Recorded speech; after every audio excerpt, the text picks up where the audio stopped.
UFC lightweight, Michael Chandler. First question will go to Idio Fan with PP Sports. Hello, Chandler. How are you today? I'm doing wonderful. So I have four questions for you. So firstly, being a dominating force in Bellator for almost a decade, your move to the UFC was quite shock when it first came up. So what was the main drive for you to make such change? Was it the Khabib Gaethje fight itself, the opportunity to fight more fighters, or Dana White's factor? I think a lot of people were shocked, but for me, I wasn't. I've kind of been thinking about it for years. Last contract it wasn't a shoe-in that I was going to re-sign with Bellator. This time it made sense. But for me, I think it was the new challenge, it was the new promotion, it was the new roster of guys, the new stable of guys that I could come and compete against. This fight, the October 24th card, wasn't on the table or wasn't even talked about at the time that I decided that I was going to become a free agent after my last fight on my contract. It was more just the new opportunities, the new promotion. I think, every mixed martial artist thinks about fighting in the UFC, whether you're a guy like me who fought outside the UFC for 10 years, 11 years, or you're a guy who just started fighting. I never knew if it was for sure going to happen, but doors open and close at the right time, and that door opened, and I jumped through it, and here I am on fight week. That's very impressive. So, as the backup of this main event, since you just mentioned it, you have the opportunity to face not one but two lightweight champions who shares like really different fighting style. One is like ground-based Khabib, and then the other one is like a stand and striking Gaethje. So your preparation must be really tough since you are dealing with like miles away their fighting styles. Yeah, but I guess in a weird way, if you look at Khabib as an extreme grappler and you look at Gaethje as an extreme striker, really, if you just mold them together, you got a guy. You got to prepare for a guy who's great on the ground, great on the feet, and that's essentially who I prepare for every single time. Every single time I prepared for an opponent, I want to prepare my grappling as if I'm fighting, a guy like Khabib, who's arguably the best grappler in the world, and then a guy like Gaethje, who's arguably one of the best strikers in the world, and is just an absolute warrior out there. So for me, the preparation was pretty cut and dry. Be the best and most well-rounded fighter that I can possibly be. I put in a great training camp. I've been training since March. Obviously the last fight on the Bellator contract was August. Took about a week off. Really didn't even take any time off. I kept training, but I was doing some rehab and prehab and some workouts, and then went right back into another 6-7 week training camp, and here we are. Wow. So aside from this fight, you have previously mentioned that Dana White changed the sport of MMA, which also helped you to increase your income.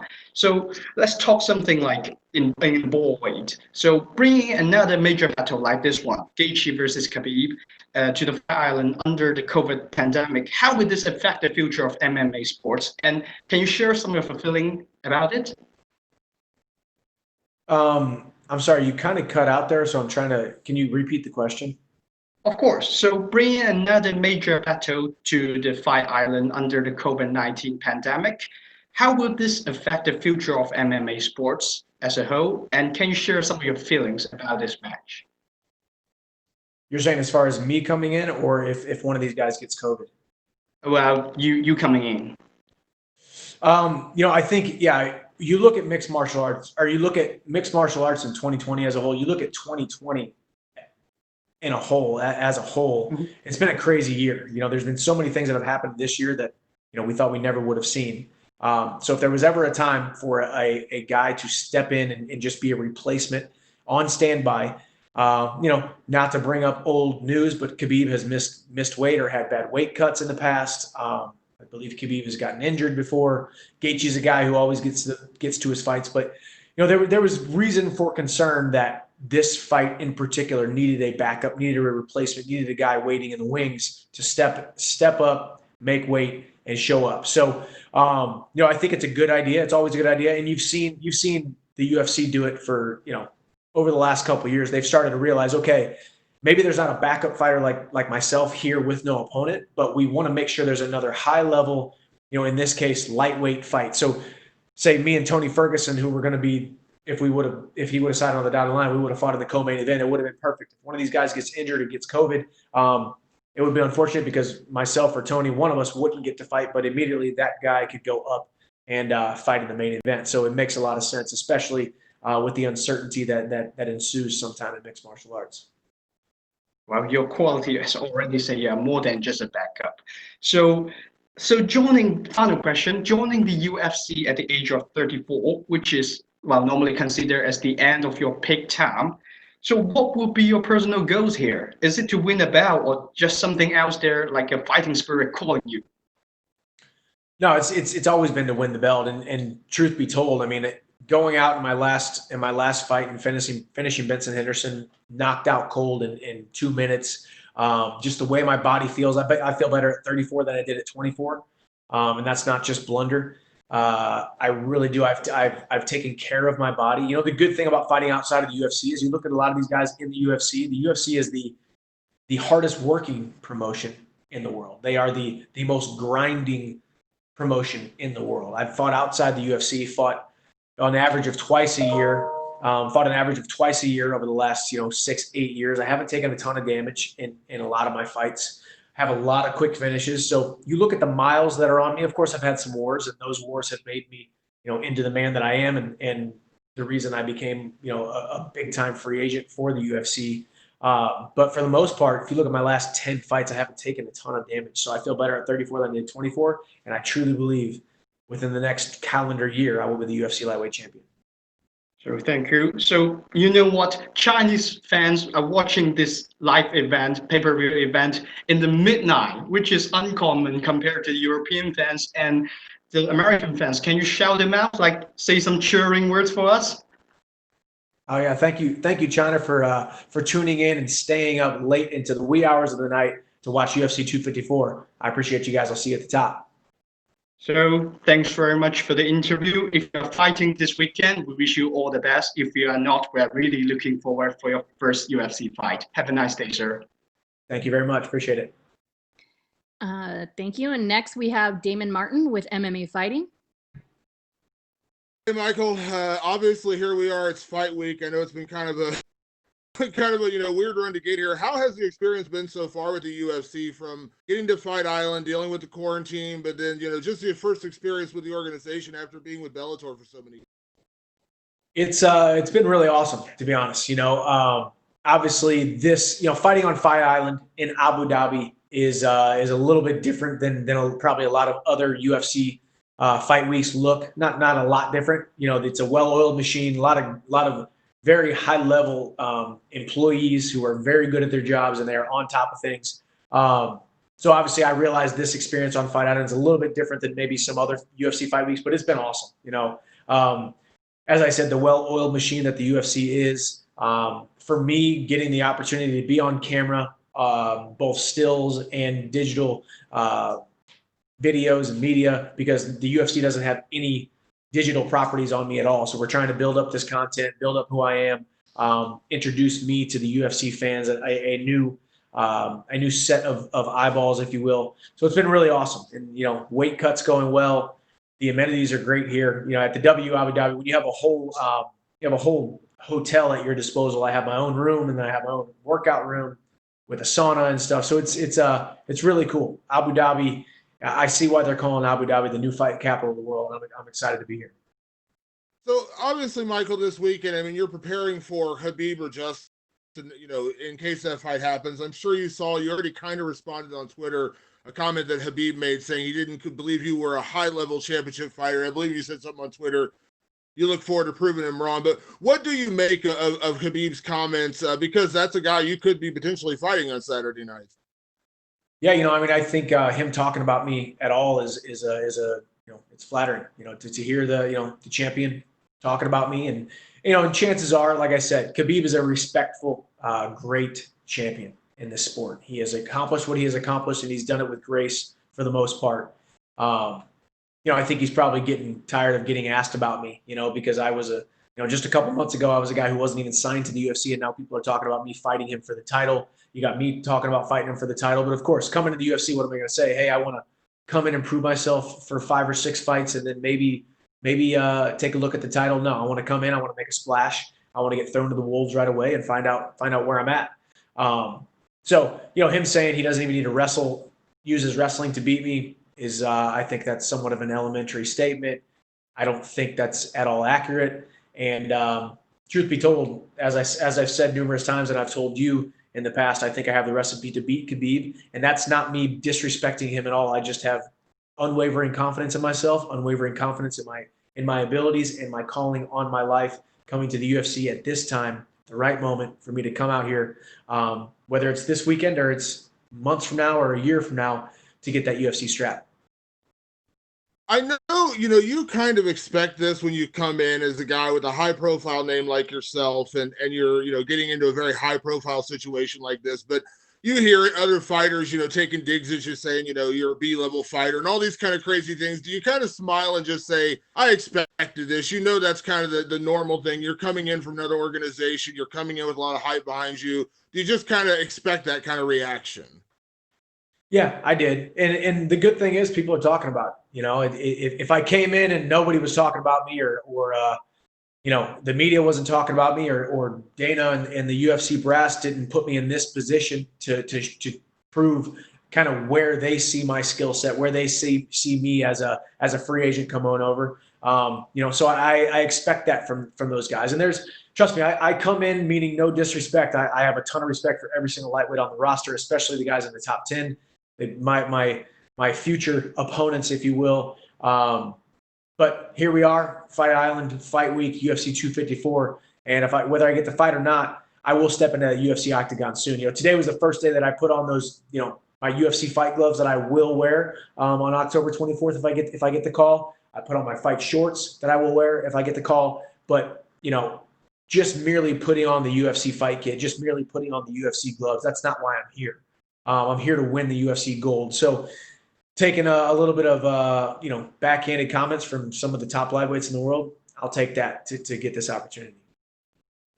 And last one for me, of course, you are preparing for Saturday. You're preparing for Khabib or Gaethje. And until that doesn't happen, I know you told me 5 minutes away from the fight, you'll be ready to walk out if that's what they need you to do. But if everything, if they end up fighting this weekend, we know Dustin is now going to fight Conor, or at least it looks like he's going to fight Conor in January. That kind of leaves Tony Ferguson as the odd man out. Again, just playing hypotheticals here. You don't fight this weekend. Is Tony Ferguson the most logical fight for your debut when you're ready to fight again, or are you just going to leave your options open? This is a fight. This is the fight game in which the fight promoters do the matchmaking. But yeah, conventional wisdom would say, hey, yeah, the top 4 guys are booked right now. That leaves Tony Ferguson. He's been vocal about me and said some things about me. So obviously he knows that fight is looming. I think that's the logical best choice.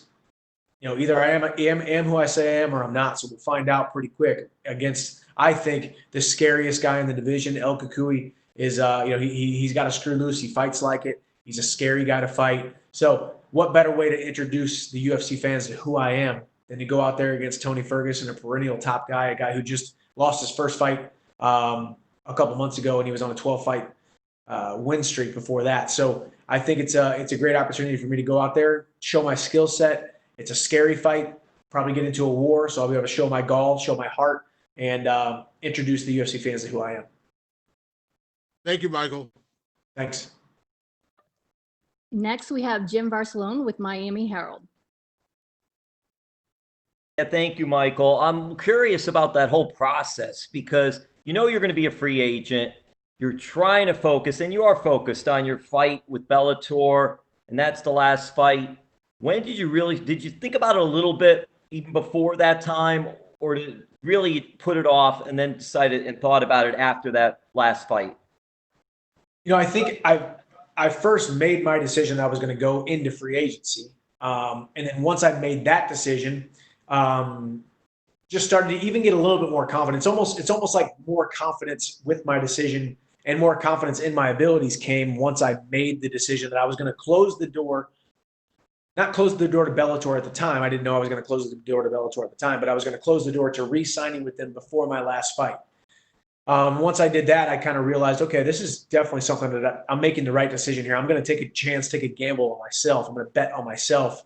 And then as soon as I went out there and my performance against Benson Henderson couldn't have went better. Going out and getting a knockout in the first round in the first 2 minutes was the perfect way to head into free agency. But then even then, you're still got to negotiate with these other organizations. You still got to, hope that the UFC call comes in and it's a good offer and it's an offer that you can live with or it's an offer that you're happy with. So it wasn't until I went to Vegas and I sat down with Hunter Campbell, I had a conversation with Dana White, numerous conversations with Dana White, that I knew that even though ink hadn't been put on the paper yet, I knew I was going to end up signing with the UFC within the next few days at that point. And that's kind of how it was. And then at that point, as soon as we signed that contract, it was, hey, what do you think about October 24th? What do you think about Ferguson or Poirier? Hey, what do you think about being the backup? That's kind of the succession of how it went. I said yes to all three of those questions. He kind of knew at that point I was going to say yes to whatever. Here we are. Well, Michael, also with that, are you talking with family? Are you talking with Henry Hoof, anyone at Sanford MMA, with others leading up to that decision? Or are you more or less just, hey, I'm going to focus on this and just make this choice? Yeah, no, I mean, I am a firm believer that I've made every big decision in my life while seeking wise counsel. And I have really, really great people around me. Phenomenal management.